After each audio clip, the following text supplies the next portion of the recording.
व्यवहारवाद और उत्तर व्यवहारवाद में फर्क है, क्योंकि व्यवहारवाद में जो बहुत ज्यादा जो एम्फेसिस था, जिस बात पर जोर डाला था, वो था तकनीक, कि हमें जो अपनी ऐसी तकनीकों को अपनाना है जो कि विशुद्ध विज्ञान में जिन तकनीकों का प्रयोग किया जाता है। मगर देखिए, इसमें एक सबसे बड़ी चीज जो है, जब हम विशुद्ध विज्ञान की बात करते हैं, हम भौतिक की बात कर रहे हैं, भौतिक विज्ञान की बात करते हैं, या हम रसायन शास्त्र की बात करते हैं, उसकी जो विषय वस्तु है वो मनुष्य नहीं है। सबसे बड़ी चीज है सामाजिक विज्ञान और शुद्ध विज्ञान जो है, उसमें जो फर्क है वो ये है कि सामाजिक विज्ञान की जो विषय वस्तु है वो मनुष्य है, उसकी जो प्रयोगशाला है ये समाज है। मनुष्य की तुलना आप इन कहना चाहिए कि जो रसायन शास्त्र या इन विषय से आप नहीं कर सकते हो, क्योंकि जो विषय वस्तु समाज शास्त्र की है, जितने भी सामाजिक विज्ञान है, उनकी मनुष्य निरंतर बदलता है। उसका स्वभाव जो है या उसकी संवेदनाएं जो है उसमें होती हैं, और इस तरह से इस बात को ध्यान में रखते हुए डेविड ईस्टर ने कहा कि जो उत्तर व्यवहारवाद है वो एक ऐसा प्रयास है जिसमें हमें इस बात को समझना होगा कि शुद्ध विज्ञान और सामाजिक विज्ञान, इनकी विषय वस्तु अलग है। मनुष्य जो भी विषय वस्तु है सामाजिक विज्ञान का, जितने भी विज्ञान है, तो इसको ध्यान में रखते हुए हम इसको प्योर साइंस की तरह इसको हम ट्रीट नहीं कर सकते हैं। हमें उसकी इन सब सीमाओं का हमें ध्यान रखना चाहिए, क्योंकि मनुष्य का स्वभाव निरंतर बदलता है, वो एक जैसा नहीं रहता है। इस वक्त आप मेरे सामने, आपका जो कहना चाहिए मन स्थिति अलग है, जब आप घर जाएंगे आपकी मन स्थिति अलग होगी, जब आप किसी कार्य में संलग्न होंगे तो आपकी मन स्थिति अलग होगी, क्योंकि मनुष्य निरंतर बदल रहा है, वो हर क्षण उसकी सोच में परिवर्तन आ रहा है। जबकि जो अन्य जो प्योर साइंसेज है उनकी विषय वस्तु जो है वो ऐसी नहीं है। जो आप अगर इस टेबल को देखेंगे तो इस टेबल की जो स्थिति है आज भी ऐसी है, कल भी 10 दिन तक मेरे ख्याल से वो ऐसी ही रहेगी। तो ये देखिए विषय वस्तु का अंतर है, इसीलिए हम इनको एक कैटेगरी में नहीं रख सकते हैं। तो उत्तर व्यवहारवाद एक ऐसा प्रयास किया गया जिसमें व्यवहारवाद की कमियों को दूर करने का प्रयत्न था। एक जो जिस उम्मीद के साथ व्यवहारवाद आया था और जिस तरह से वो नाकाम रहा, तो उस से निजात पाने के लिए ये डेविड ईस्टर ने उत्तर व्यवहारवाद की बात की। तो देखिए, इसमें सबसे बड़ी चीज है, डेविड ईस्टर ने जो एक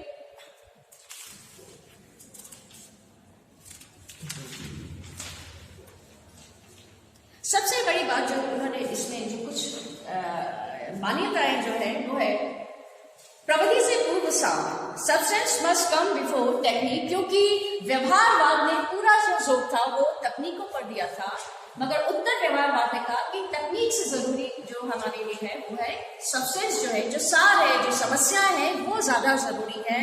जबकि व्यवहारवाद ने तकनीकों पर बहुत ज्यादा पैसा खर्च किया, तो ये उसकी कमी थी।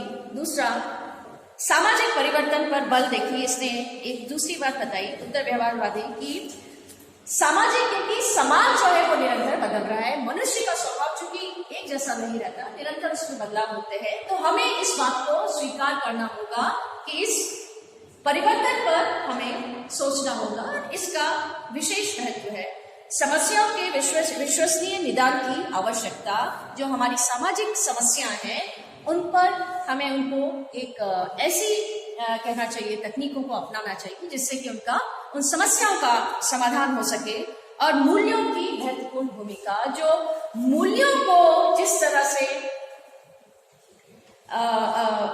बिहेवियरिज्म ने, व्यवहारवाद ने पूरी तरह अलग किया था, उत्तर व्यवहारवाद ने इस बात को स्वीकारा कि मूल्य और विज्ञान ये दोनों एक साथ चल सकते हैं। मूल्यों का होना हमारे लिए इसलिए जरूरी है क्योंकि हमारा विषय सामाजिक विज्ञान है और समाज से हम मूल्यों को पूरी तरह हटा नहीं सकते हैं। तो ऐसी हमारी ये प्रणाली होनी चाहिए, इस तरह की हमारी पद्धति होनी चाहिए जिसमें ये दोनों बात साथ साथ चले, मूल्य भी हो और साथ में उसमें वैज्ञानिक जो तकनीक है वो दोनों साथ। हम मूल्यों को अपने प्रयोगों से अलग नहीं कर सकते क्योंकि हमारी विषय वस्तु मनुष्य है, समाज है, हमें उसकी समस्याओं का निदान करना है, उसके उज्जवल भविष्य के बारे में हमें सोचना है और मूल्यों का समाज में होना बेहद जरूरी है। तो ये उत्तर व्यवहारवाद की एक बड़ी वो थी उपलब्धि। अच्छा, इसमें एक चीज थी कि बुद्धिजीवी जो है, जो बुद्धिजीवी वर्ग इस समाज का है, उसकी भी बहुत अहम भूमिका है। उत्तर व्यवहारवादी ये लोग बोलते थे। डेविड ईस्टर ने बोला कि बुद्धिजीवी तो समस्याओं से दूर हैं, वो अपनी जो है आप उसमें आप लाइब्रेरी में ये लोग बैठे रहते हैं, अपने शोध करते हैं, मगर हकीकत क्या है, ग्राउंड रियलिटी क्या है, समाज में क्या चल रहा है, उसकी उन्हें पूरी जानकारी नहीं है। तो ये नैतिक जिम्मेदारी बुद्धिजीवियों की भी है, वो समाज से जुड़े, उसका जो कहना चाहिए, जो समस्या है उनको वो समझें। खाली लाइब्रेरी में बैठकर या डिस्कशन करके या पेपर लिखने से काम नहीं चलेगा। You have to be a part of the society. Problems को आप तभी निदान कर पाएंगे जब आप उनको सही मायनों में समझेंगे। तो देखिए, कुल मिलाकर अब इसमें 2-3 चीज हैं जिसको आपको समझना जरूरी है। एक तरफ है परंपरावादी दृष्टिकोण। परंपरावादी दृष्टिकोण एक ऐसा दृष्टिकोण है जो कि राज्य की शक्ति या संस्थाओं तक एक सीमित दृष्टिकोण है, जिसका पूरा एफएसएस है कि नागरिक क्या है, उसके अधिकार क्या है, राज्य की उत्पत्ति, राज्य का विकास, राज्य की शक्तियां और जितनी भी संस्थाएं हैं, एक तरह से कहना चाहिए एक शास्त्रीय अध्ययन है। दूसरी तरफ आता है आपका व्यवहारवाद। व्यवहारवाद एक ऐसा उपागम है जो कि ट्रेडिशनल अप्रोच जो है, परंपरागत दृष्टिकोण, उसका विरोध करता है कि राजनीति विज्ञान जो है वो जो खाली राज्य तक सीमित नहीं है, उसकी शक्तियों तक सीमित ज्ञान नहीं है, बल्कि राजनीति विज्ञान एक ऐसा विज्ञान है जिसको हमें बहुत ही वैज्ञानिक बनाना चाहिए, जिससे कि समस्याओं का निदान हो सके। खाली राज्य को समझना अपने आप में पर्याप्त नहीं है, उसकी शक्तियों को समझना ही पर्याप्त नहीं है, बल्कि एक ऐसा विषय हमारा होना चाहिए जो कि समस्याओं को समझे और उनका निदान कर सके।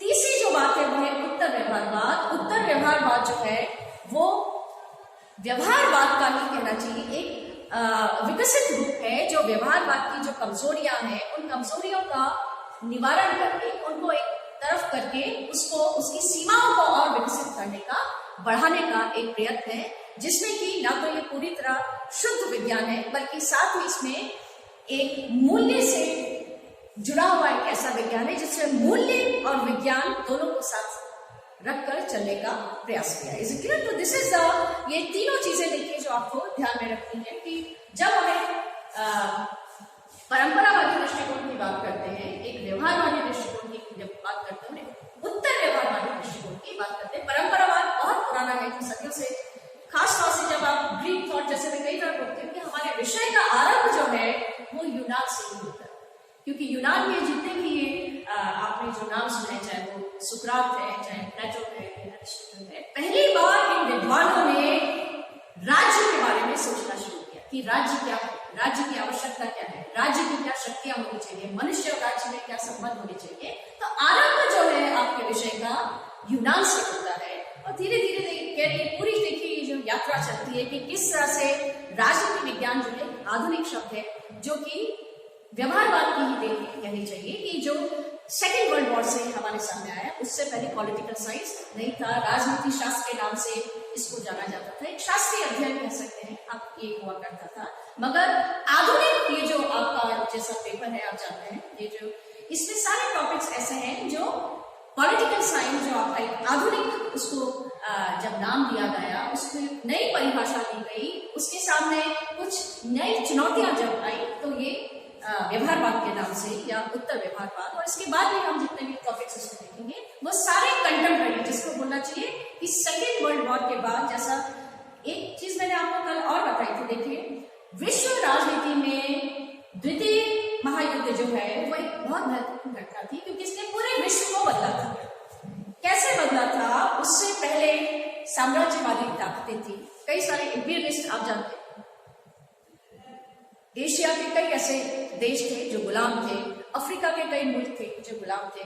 धीरे धीरे धीरे मूवमेंट हुआ, आंदोलन देशों में हुआ, और कुछ जो आंदोलन का जो एक परिणाम था, वो जो इंग्लैंड जिसके बारे में बोला जाता था, जिसका कभी सूर्य अस्त नहीं होता है, उसकी जो शक्ति थी वो धीरे धीरे उसकी समाप्त होने लगी, और एक विश्व में एक नया देश सामने आने लगा, जिसका नाम था यूनाइटेड स्टेट्स ऑफ अमेरिका। तो देखिए, अमेरिका एक तरफ से उभरती हुई शक्ति थी, और दूसरी तरफ जो इंग्लैंड जो था उसकी शक्ति समाप्त हो रही थी। अच्छा, एक चीज और थी कि द्वितीय विश्व युद्ध का एक परिणाम और आया कि इसने पूरे विश्व को एक तो नई सीमाएं दी, नए राष्ट्रों का निर्माण हुआ, मगर साथ ही पूरे विश्व को दो खेमों में भी विभाजित किया। एक तरफ था आपका कैपिटलिज्म और दूसरी तरफ था कम्युनिज्म। अगर अमेरिका एक विश्व शक्ति के रूप में उभर रहा था, तो एक दूसरा मुल्क जो था उसका नाम था Russia, USSR, United states of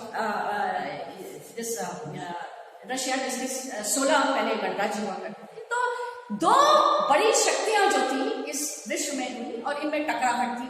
ideology जिसको बोलते हैं हम, उस आइडियोलॉजी की एक तरफ जो पूंजीवाद था और दूसरी तरफ साम्यवाद था। देखिए, पूंजीवाद और साम्यवाद जो है दोनों विरोधी परंपराएं हैं।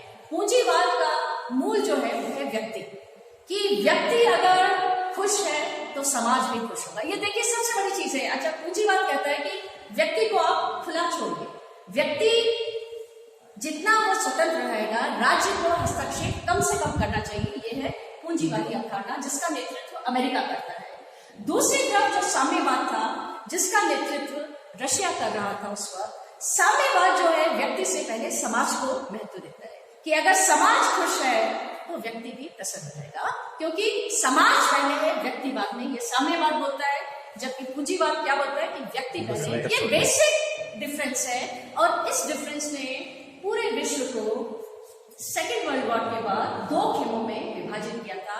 एक तरफ अमेरिका था, इसका पूंजीवाद का नेतृत्व कर रहा था, और दूसरी तरफ रशिया था जो कि साम्यवाद का नेतृत्व कर रहा था। तो ये देखिए, ये सारी अगर अंतर्राष्ट्रीय राजनीति में हम घटनाओं को देखें, इन घटनाओं ने हमारे विषय को भी, इसकी विषय सामग्री को भी किस तरह से प्रभावित किया। और धीरे धीरे यही जो चुनौतियां थी, क्योंकि इससे शीत युद्ध की एक चुनौती आ गई थी, जब इन दोनों ही महाशक्तियों में जब टकराहट होने लगी आपस में, जब इनका एक तरह से जो आइडियोलॉजी को लेकर जो इनके भीतर जो मतभेद थे, उसमें विश्व में गुटबाजी हो गई।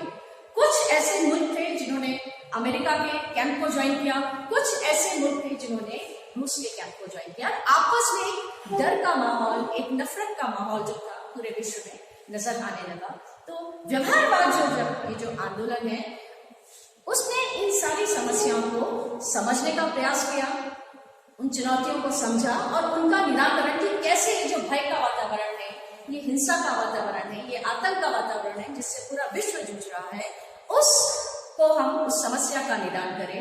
मगर आगे चलकर जब डेविड ईस्टन ने देखा कि वो समस्याएं वैसी की वैसी हैं, तो डेविड ईस्टन ने फिर उसी व्यवहारवाद को एक नया कहना चाहिए, उसके नया आयाम दिया, उसकी सीमाओं को और बढ़ाया, और एक नया नाम 1960 के दशक में उत्तर व्यवहारवाद के नाम से आया, जिसमें जो खामियां थी व्यवहारवाद में, जो कमजोरियां थी, उन कमजोरियों को हटाते हुए, उनको दूर करते हुए, उसमें मूल्यों को भी जोड़ा, उसको विशुद्ध विज्ञान बनाने का भी प्रयास किया गया। और साथ साथ जो हमारी चुनौतियां हैं उनका किस तरह से आप निराकरण करें, कैसे एक अच्छे समाज का आप निर्माण कर सकें, एक सुनहरा भविष्य हमारे आने वाली जो पीढ़ियां हैं उनको आप एक अच्छा, एक बेहतर समाज दे सकें, ये निरंतर प्रयास इन राजनीतिक वैज्ञानिकों का बना रहता है। Is it clear? So this is the basic कहना चाहिए, ये आप लोगों का व्यवहारवाद और उत्तर व्यवहारवाद, ठीक है।